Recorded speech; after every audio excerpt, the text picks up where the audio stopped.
اعوذ باللہ من الشیطان الرجیم بسم اللہ الرحمن الرحیم۔ آج سبق نمبر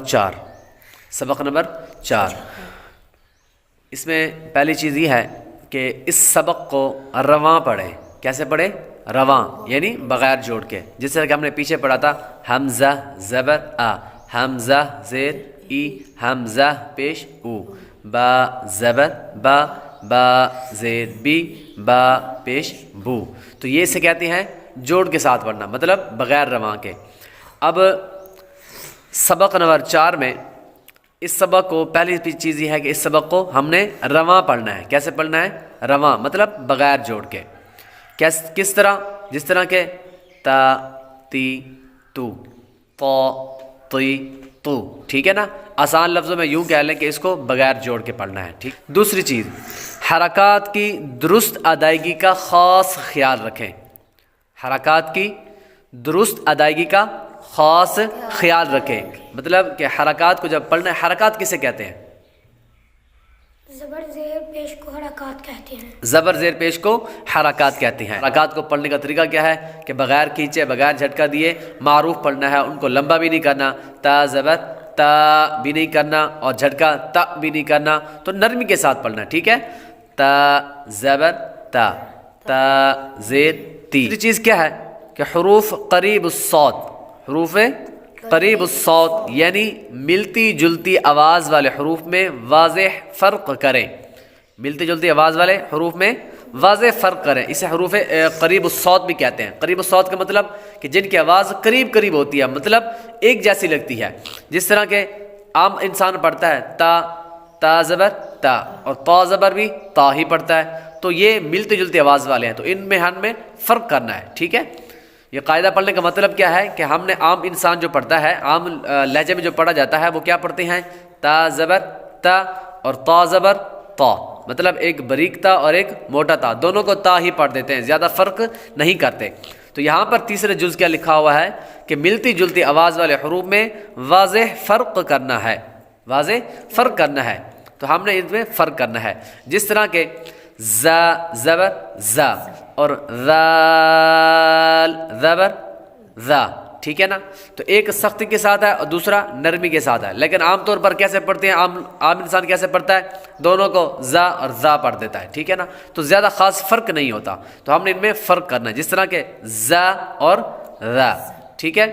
اسی طرح سین اور صاد، اس طرح سین اور صاد، سین زبر سا اور صاد زبر صا، ٹھیک ہے؟ عام طور پر کیا پڑھا جاتا ہے؟ سا اور سا، دونوں میں ایک ہی جیسا پڑھا جاتا ہے، کوئی لفظوں میں واضح طور پر فرق نہیں کیا جاتا۔ تو اس لیے کہا جا رہا ہے کہ حروف قریب الصوت یعنی ملتی جلتی آواز والے حروف میں واضح فرق کرنا ہے، جو باریک ہے اس کو باریک ہی پڑھنا ہے، جو موٹا ہے اس کو موٹا ہی پڑھنا ہے۔ اسی طرح دال اور ضاد، اس طرح کاف اور قاف، ان سب میں فرق کرنا، اس طرح ہا اور ہا۔ آگے جز نمبر 4، حروف قریب الصوت 16 ہیں۔ حروف قریب الصوت کتنے ہیں؟ 16، مطلب جن حروف کی آواز ملتی جلتی ہے وہ کتنے ہیں؟ 16۔ جس طرح کہ تا تو، تا اور تو، کیسے کہ جب ان پر حرکات دے کر پڑھیں گے تب ان کی آواز ملتی جلتی ہوئی معلوم ہوتی ہے، جس طرح کہ ہم نے پہلے بیان کیا، تا زبر تا اور تو زبر تو۔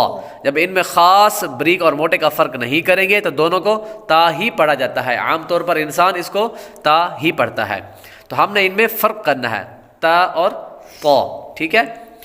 آگے ز ذال ظا، ٹھیک ہے؟ ان 3 حروف میں بھی فرق کرنا ہے۔ ان 3 حروف کی آواز تقریباً ایک جیسی نکلتی ہے جب عام طور پر پڑھا جاتا ہے، لیکن ہم نے ان میں فرق کرنا ہے۔ کیسے؟ ز زبر ز، ز زبر ز اور ذال زبر ذا، ٹھیک ہے؟ اس کو سختی کے ساتھ اور اس کو نرمی کے ساتھ، اور اسی طرح وا زبر وا، ٹھیک ہے؟ آگے سا سین صاد، ٹھیک ہے؟ ان 3 حروف کے میں جب حرکات ہوتی ہے تو حرکات کی وجہ سے ان کی آواز بھی تقریباً ایک جیسی نکلتی ہے لیکن ہم نے ان کے اندر فرق واضح کرنا ہے. جس طرح کہ سا زبر سا، ٹھیک ہے، سین زبر سا، ٹھیک ہے، صاد زبر صا، اور اسی طرح دال اور ضاد، ٹھیک ہے. جب ان پر اب دونوں حروف الگ الگ ہیں لیکن جب ان پر زبر آتی ہے یا ان پر حرکات آتی ہے یا زیر آتی ہے یا پیش آتا ہے، کوئی بھی چیز آتی ہے، تو تب ان کی آواز تقریباً ایک جیسی نکلتی ہے. تو ہم نے ان کے اندر فرق کرنا ہے. جس طرح کہ دال زبر دا، ٹھیک ہے، اور ضاد زبر ضا، اس کو دا نہیں پڑھنا، اور دا پڑھیں گے تو دا اور دا کوئی خاص فرق نہیں رہے گا. تو ہم نے ان کو خاص ان کا فرق جو ہے وہ واضح کرنا ہے. اسی طرح کاف اور قاف، ٹھیک ہے، جب ان دونوں کی آواز، جب ان دونوں پر حرکت ہوتی ہے تو عام طور پر اس کو کاف ہی پڑھا جاتا ہے. جس طرح کہ کاف زبر کا اور قاف زبر قا. تو ہم نے فرق کرنا ہے کہ ایک باریک اور دوسرا موٹا ہے. اور آگے ہا اور ہا، ان دونوں کے اندر بھی ہم نے فرق کرنا ہے.